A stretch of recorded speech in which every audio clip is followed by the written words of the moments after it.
Oh yeah, you can definitely tell that's bad. Showing, you can actually grab the O-ring, put it in there, take the new one, put it on.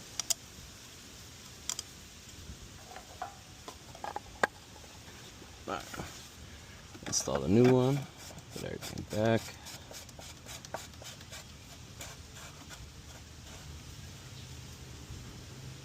There'll be many more to come.